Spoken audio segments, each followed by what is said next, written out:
Yo, j'espère que tu vas bien. On se retrouve dans une nouvelle vidéo où je vais te présenter ce que j'ai pu acheter au Brésil. Tous les souvenirs, tous les petits accessoires, etc. que j'ai trouvés et que j'ai impérativement voulu ramener à la maison. Bien évidemment, si tu n'es pas pour le fait de consommer, si c'est ton avis, peut-être que je surconsomme, etc. Cette vidéo, elle sera pas pour toi, ne te fais pas de mal. On commence tout de suite avec ce que j'ai ramené pour mes enfants. Donc si tu ne me connais pas, je suis Shirley et je suis maman de 3 enfants, donc de 10 ans et demi, pratiquement 7 ans et 2 ans et demi. J'ai ramené un ballon qui est déjà crevé parce que mon chien, au bout de la deuxième journée, a mis un croc dedans et c'est un ballon et en plus il n'était pas de super qualité. Je suis assez triste. Parce que là, je sais pas, la première chose que je me suis dit en venant au Brésil, c'est que je ramènerais un ballon à mes enfants. Bah c'est pas grave. Il faut que je vois comment réparer celui-ci, peut-être en mettant une mèche, en le gonflant, je sais pas. Ce ballon crevé m'a coûté 10 ou 15 reis. Vous savez, dans un petit peu les petites boutiques qui font presse, etc. À Le Bon. J'ai également ramené à mes 2 garçons un maillot du Brésil avec signé floqué Neymar Junior. Ils sont trop beaux à l'intérieur. Je trouve que mes enfants font vraiment typer brésilien.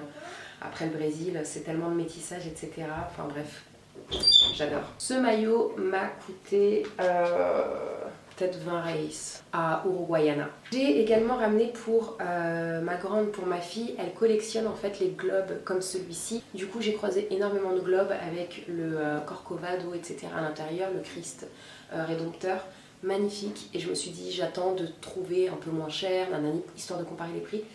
Et le confinement est très vite arrivé et voilà, c'est le seul globe que j'ai trouvé à l'aéroport directement. Corcovado, tu le vois partout à Rio, donc pour moi c'était plus parlant, mais j'ai trouvé que ça. Ici, donc à l'aéroport, c'est 18 reis. Finalement, je pense que je me suis fait légèrement, j'ai envie de dire, bien carotte à l'aéroport parce que je pensais que tous les prix étaient en reis, normal, on est encore au Brésil, mais en fait ils étaient en dollars. J'ai acheté ce maillot de bain rouge pétant en taille unique, donc c'est un format tanga hein, avec le haut qui est en forme de triangle. Je l'ai acheté pour ma petite sœur en fait, Keisha, que vous pouvez retrouver sur les réseaux sociaux. Je vous mettrai son Instagram en barre de description. Alors le rouge va formidablement bien lui aller et ce maillot je l'ai trouvé à Rocinha parce que j'étais en galère de maillot de bain. Je voulais impérativement aller à la plage, j'en avais pas sur moi, je voulais aller à la plage de San Conrado. Et voilà, petite chose qui peut être utile, ça je l'ai trouvé pareil au marché d'Uruguayana, c'est des autocollants qui permettent en fait de, si on le souhaite, de maintenir la poitrine.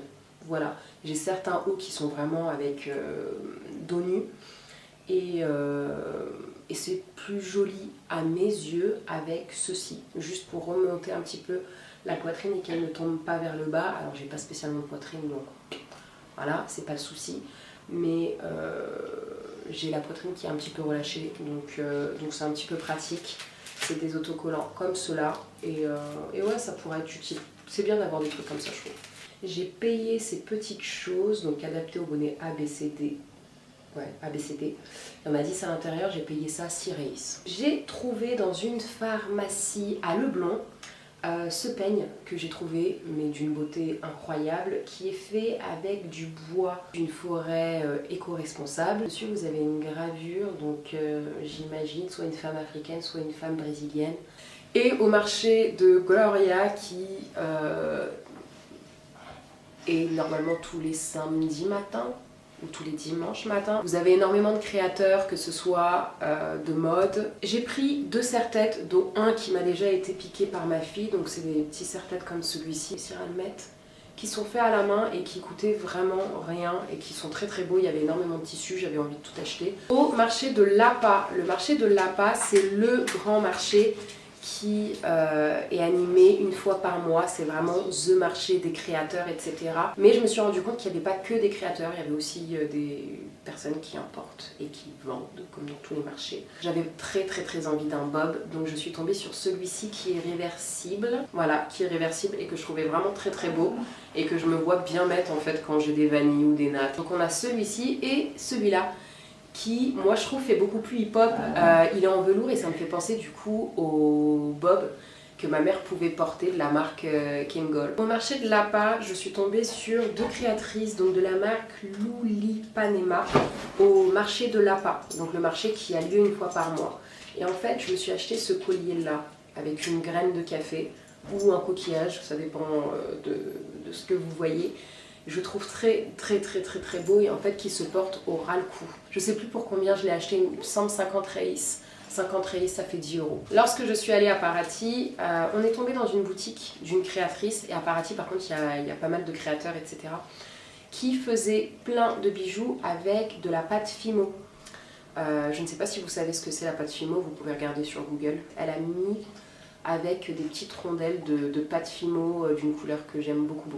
Dans cette même boutique, je me suis acheté 4 bagues, dont une que j'ai perdue une semaine après. C'est pas de la camelote ou quoi, c'est pas quelque chose qui va rouiller avec le temps, donc pareil, on a encore une graine de café. Ce petit double triangle, un petit éléphant. Et celle que j'ai perdue, malheureusement, c'était une bague pour les phalanges avec une encre de bateau comme mon tatouage en fait. Et lors de ce même trip, on est ensuite allé à Trinidad.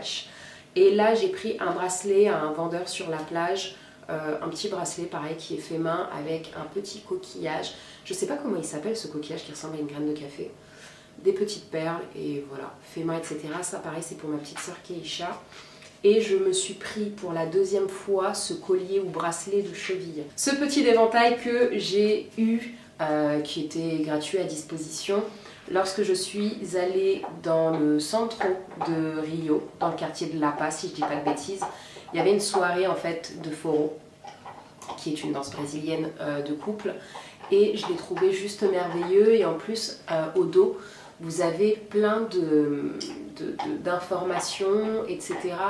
qui luttent contre les violences sexuelles faites aux femmes. Qui dit Brésil dit Havaianas. Je ne pouvais pas repartir sans une nouvelle paire d'Havaianas. Du coup, je suis tombée dans une boutique au marché d'Uruguayana.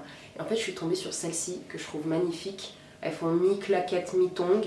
Elles sont hyper agréables, elles sont hyper belles. À l'aéroport, à la dernière minute, encore une fois par rapport au confinement, etc., j'ai pas pu le prendre autrement. J'ai pris un kit de cachaça pour faire des caipirinhas. Caipirinha, je pense, au début de mon voyage, les 2 premières semaines, en avoir bu 1 à 2 fois par jour. Celle à la maracuja, c'est tellement bon. Ceux qui ne savent pas ce que c'est, caipirinha, c'est un cocktail qui est alcoolisé avec de la cachaça. Je me suis dit, bon, pour le prix de bouteilles, etc., quoi qu'il arrive à l'aéroport, je suis pas sûre de repartir avec un cachaça de bonne qualité. Donc voilà, on va pouvoir se faire des caipis si Jimmy ne boit pas tout avant que j'achète des maracuja. Si vous vous posez la question, est-ce que j'ai acheté des produits de beauté pour les cheveux au Brésil? Sachez que j'ai un petit peu analysé tout ce que j'ai pu voir. Je suis tombée sur la marque Griffus, Granado, Salon Line et Seda. Seda ou Seda, Seda il me semble. Et toutes ces marques contiennent du silicone, des silicones, BHT, EDTA, plein d'ingrédients qui ne sont pas biodégradables. Donc, ok, les Brésiliennes ont des très beaux cheveux, des boucles de dingue, mais avec du silicone à l'intérieur. En tout cas, moi, je sais pas si vous avez des marques à me proposer, etc., mais je suis tombée sur aucun produit, à moins que ce soit des produits bruts comme de l'huile, des beurres, etc. Je suis pas tombée sur des produits prêts à l'emploi avec une belle compo. Et pour terminer, je vais vous montrer ce que j'ai ramené en tant que food. Bien évidemment, j'ai ramené de la gomme de tapioca pour faire des crêpes de tapioca. C'est tellement bon, tellement facile, tellement rapide. D'ailleurs, dites-moi si vous voulez que je vous fasse un tuto. C'est le truc le plus simple de la terre. et on peut en trouver dans toutes les boutiques exotiques, etc. Et du coup, je voulais vous montrer également ce que j'ai ramené en tant que gâteau. Il n'y a rien de healthy, vraiment pas. J'ai ramené, mais ça c'est américain, enfin ça vient des États-Unis, il me semble, cette marque. C'est la marque Hershey's, si bon, qui reste que 2 carrés. Je vous mettrai en barre de description le documentaire que j'ai pu voir sur le sujet qui est vraiment très intéressant, très pertinent, que tout le monde devrait regarder, mais aussi l'article qui m'a servi, voilà, à vraiment mettre un nom dessus. Le chocolat que j'ai acheté très clairement, comme Mars, comme Nestlé, achète son cacao en Côte d'Ivoire et notamment dans des plantations qui utilisent des enfants, des enfants qui sont enlevés, kidnappés à leur famille, etc. ou pas, mais en tout cas qui exploitent des enfants dans leur plantation. Du coup, ce que je viens de vous montrer, c'est carrément de la merde. Et en l'achetant, alors ok, je le savais pas, maintenant je le sais, mais en l'achetant, j'ai participé à ça. De la marque Piraqué, ces gâteaux-là, vous en avez vraiment une très grande variété, sucré, salé, des petits biscuits, etc. Et c'est vraiment les gâteaux pas chers qu'on peut retrouver et qui sont vraiment très très bons. Donc là j'ai pris à la goyave. Bien évidemment de la pâte de banane. Alors pour Jimmy j'ai ramené juste de la pâte de banane. Pour moi j'ai pris banane et goyave, sans sucre ajouté, etc. Ça c'est vraiment trop bon. Je sais pas si on peut en trouver en France. Un autre type de gâteau que vous pouvez retrouver dans tous les supermarchés qui est très bon aussi, qui ressemble au Pépito. C'est la marque Richester, c'est les Amaury au chocolat. Dernière petite chose que j'ai ramenée sous les conseils des personnes avec qui j'étais à Rocinha, c'est ce petit kit de chocolat. Il y en avait 18 à l'intérieur. Pour eux c'était l'un des meilleurs, etc. Donc fait avec du cacao brésilien. Qu'on soit d'accord, le chocolat au Brésil n'a pas de goût. Il y avait des chocolats qui étaient très bons dans cette boîte et il y en avait d'autres qui tu te demandes où est-ce qu'ils ont mis le chocolat. Quelque chose que j'avais oublié dans la boutique de Rocinha quand j'ai fait mon deuxième tour à Rocinha, je me suis acheté ce bracelet en fait. Vous en aviez avec du fil bleu, du fil noir, un bracelet de perles, donc un bracelet brésilien où vous avez le drapeau et marqué Rio. J'ai fait un petit vœu en le mettant.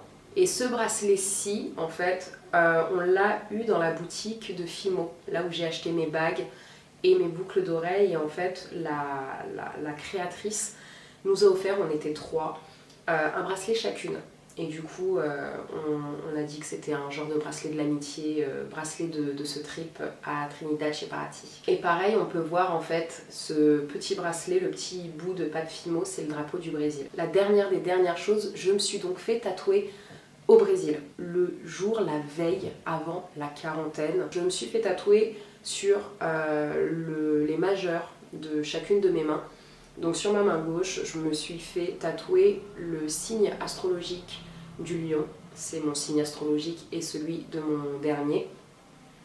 Sur ma phalange droite, j'ai mis une encre de bateau pour plusieurs raisons, pour être ancrée dans le moment présent, mais aussi parce que j'ai un parent qui a travaillé pendant de très longues années dans la marine. J'ai également tatoué sur mon bras le mot Viagem, qui veut dire tout simplement voyager. Et mon dernier tatouage, c'est celui-ci. Donc c'est un palmier. C'est un palmier avec la lune, le soleil et les petits degrés que vous voyez ici. En fait, c'est inspiré du voyage, du chemin parcouru et un petit peu les rayons en fait qui émanent quand je voyage. Un petit peu tout ce qui est solaire, tout ce que je reçois en good vibes. J'espère que cette vidéo vous aura plu. N'hésitez pas à la commenter, la partager. Dites-moi si ça vous intéresse d'en savoir plus sur mes tatouages, peut-être l'entretien, les significations, etc. Parce que je commence à en avoir, j'en ai combien 1, 2, 3, 4, 5, 6, 7, 8, 9. Que des petits, et ça commence à se remplir. Je vous invite à me rejoindre sur Instagram, je suis modeste, ou bien Libère Maman, qui vous permet et qui vous propose de redevenir une priorité, mais aussi sur le blog je suis modeste.fr. Ciao.